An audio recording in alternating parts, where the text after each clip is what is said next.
August 8th, 2011. It's our distinct honor and great pleasure to introduce and welcome a real American hero here, a leader of the nation's finest fighting force, the commander of U.S. Special Operations Command, Admiral Bill McRaven.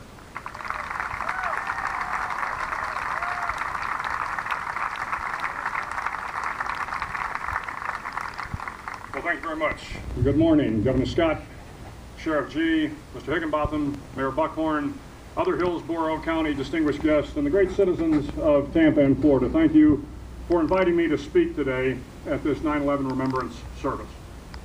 Over the past several weeks, I have had the privilege of attending a number of memorial services to honor those 38 brave men killed in a tragic helicopter shootdown in Afghanistan on August 6th.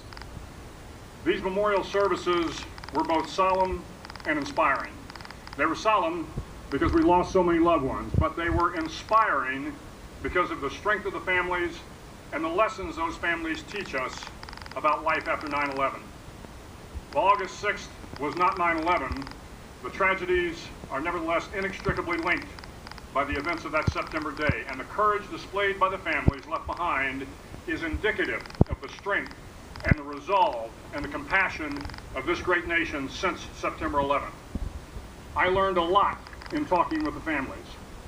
One grieving mother told me that she would always remember what she lost, but she was so thankful for what she still had. On 9/11, we lost loved ones, innocent men and women going about their daily lives, trying to earn a living for themselves and their families.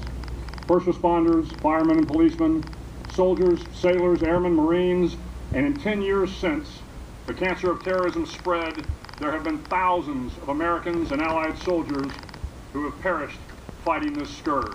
And let us not forget the Iraqis and Afghans who fought and died alongside our men, just hoping for a better life. We lost our innocence and our sense of security. But as that mother reminded me, what we have remains as important as what we lost. We have our freedom. That sometimes sounds trite until you spend time with people that don't have it. We have our dreams, but more importantly, in America, we have the ability to make our dreams a reality. We live in a great country that welcomes diversity, that thrives on individualism, that cherishes new ideas and new cultures. Yes, we should remember what we lost, but we should never forget what we have. We should also remember that there are evil men in the world who want to do us harm, who want to shoot down helicopters and fly planes into towering structures. But we should never forget that there is great good in the world as well, and that good will always prevail. I have seen the acts of barbarians as they tried to destroy what they cannot understand and what threatens their twisted sense of righteousness, but I have seen far greater acts of kindness from average Americans who risk everything to help people in need. 9/11 may have given us our greatest tragedy, but it also gave us our next greatest generation. The men that boarded that helicopter on the evening of 6 August came from every walk of life, every corner of the nation. They represented all that is good about this country. They were all children of 9/11 who raised their hands and volunteered to serve.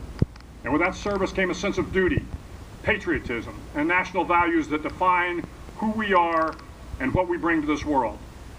This 9/11 generation, those that fight the fires, enforce the law, teach our children, protect our borders, sail the seas, fly the airways, drive the highways, and do 1,000 other things that make this country great. That generation, forged in the aftermath of 9/11, will shape the future of America for centuries to come. The lessons learned from 9/11 and from August 6th and from the 10 years in between is that as a people and as a nation, we are stronger than ever before. Our greatness was never measured by our towering skyscrapers, our military might, or our economic power. Our greatness is measured in the strength of our people, the firmness of our convictions, and the belief that no one can destroy the American dream, no matter how many times they try. As we take time to remember and honor those that perished on that fateful day, almost 10 years ago, let us also take time to remember what we have and to recommit ourselves to the values which made this country great.